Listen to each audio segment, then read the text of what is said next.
Hello and welcome to the lecture on forms. So let's create the forms, and I believe you have done the music download exercise as well. Let's create the forms. Some say working with forms, and I'm going to create two files here. I'm going to say get form.html. Okay, we'll understand how form works and then we'll look at form elements. Okay, so let's open that code. Let's open our boilerplate as well.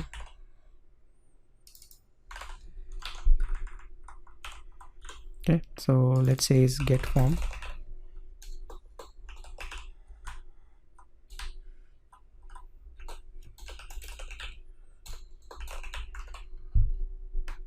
Okay, forms, as if you know, forms is basically like a contact form, sign up for, register form, login form.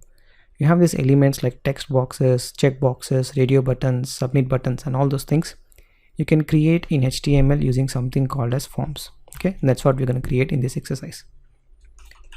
So we'll say simple form with get action. I'm going to see what is the action means. Okay, and how do you create a form? There's a tag called form. Okay, and using this form tag you have to define all your elements inside the forms. Always remember, don't define form elements outside the form tag. Always define the form elements inside the form tag. Okay, how you define HTML inside the HTML? Similarly, if you want to define form tags, define inside the form tag. Okay, that is your first rule. And form basically have two important properties. The first attribute is called as method, and the method has a parameter called as get or post. Then you have an action.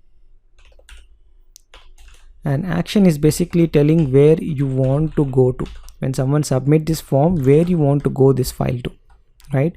That's coming up from the action. So we'll create result.html, and then we will, when someone click the button, we will go to that page. That how to and where to go to that page is defined by this action, and going from one page to another is taken care by the form. Let's understand what is this method get means. Okay, before that we'll write some fields. We'll write a submit button, reset button, and then we will try to see what is the method called as get. Okay, so how to define a text box and a label. For label you have label, and label you can basically say for which text box you're writing this label. So I'm say there's a first name, and for the first name I'm writing this label. So after that we'll define what is first name. Okay, and this is the text I want to display. Now I'm saying the input is basically the input box, and you have to say what type it is. Okay, the input type is basically text, so the text box will appear, and you have to say what is the ID for it. Okay, this ID should match with the label for. Okay, right, and you want to show some text inside the text box, you can use placeholder, and you can say enter your first name, right? And then we'll give a name to it. It's a name like a variable name to the input box, so whatever you basically entering into this will be saved in it. Okay, then we're gonna add some new lines.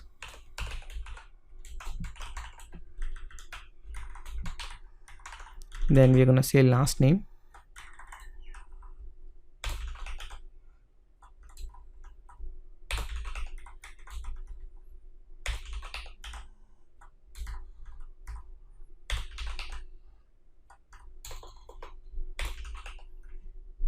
Okay, and then we have to have an submit button and reset button.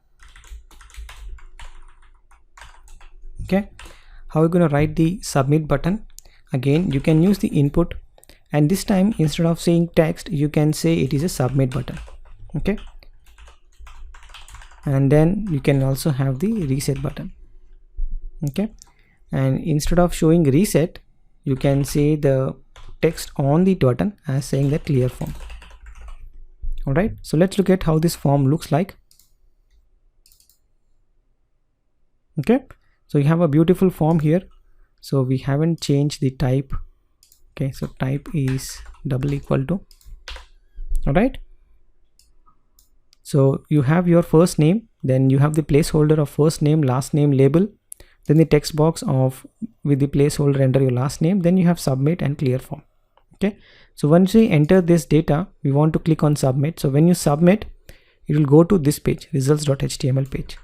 Okay, so I'm going to copy paste that file.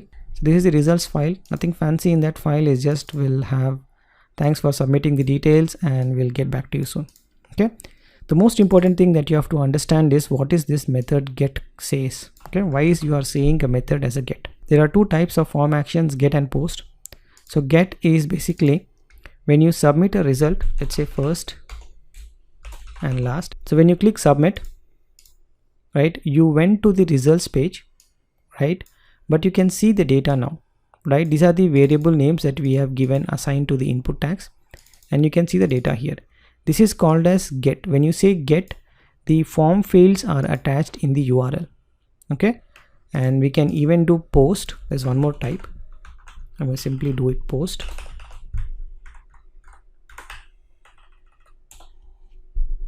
Right, let's open it up and just change it to post.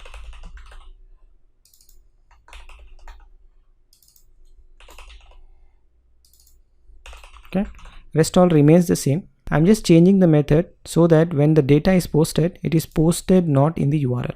So if I say first and say last and I say submit, you will see it's not attached in the URL. So that's how basically get and post works.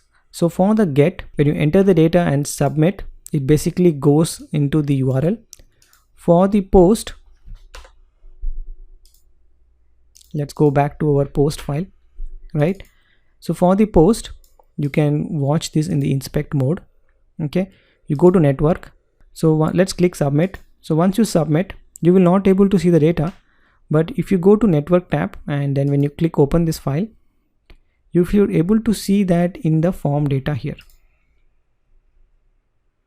Let's open that up.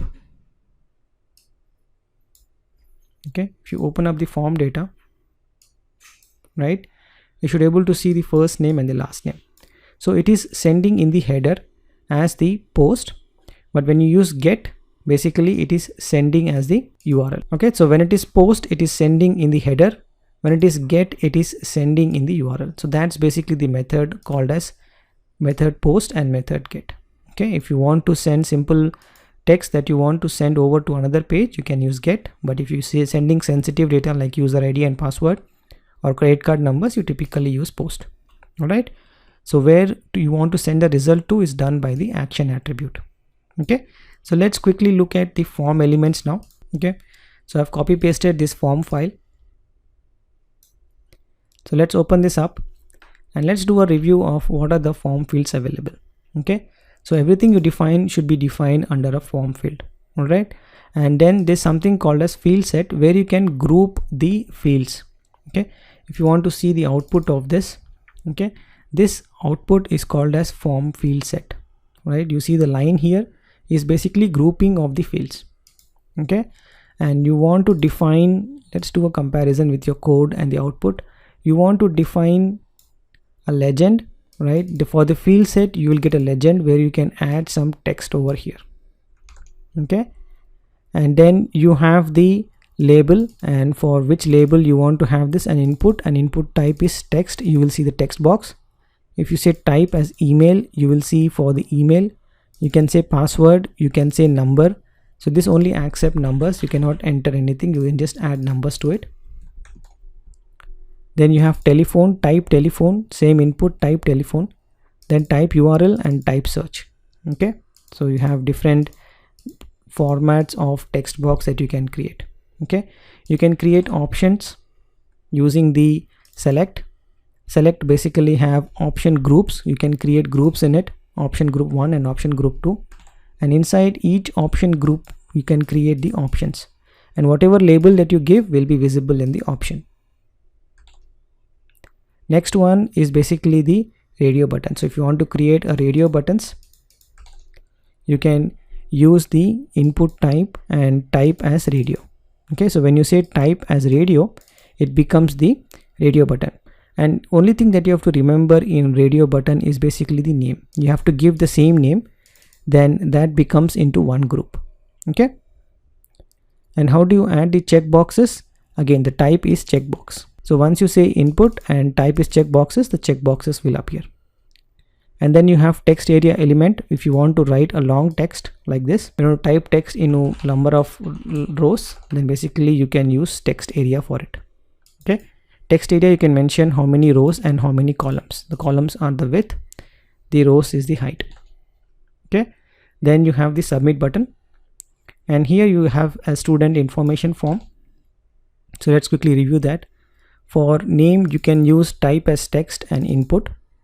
Again, for age, you can say input as number, and you can accept the email, telephone number. Then you have is select, that's basically the options, and you can add the primary and secondary as your option groups, and then you can have options inside the option groups. Then you can have the radio buttons, then you can have the checkboxes. Okay, and then you have your comments, which is multi-line, that is text area. And then you have your send and clear button. Clear button is when you type something you want to clear, it's automatically clear, right? Okay, so that's are the elements of a form. You can have a look at the code here. I've written all the elements here, so you can have a look, and then you can create your own form. Try to create a contact form. That's your next exercise, and try to use some of the elements here and create your own form as well. Okay, you can create a survey form, you can create maybe a employee form, whatever form that you think, maybe a sign up form, login form, but try to use these elements and try to embed them inside a form. Try to create a field set, legend, and put a label and different types of inputs that's available for you. And also you have learned how to do get and post. So try to see whether you can add some attributes to the form like action and methods, and try to navigate from this page to the results page. Alright, so that's all about form elements, and I'll see you in the next one.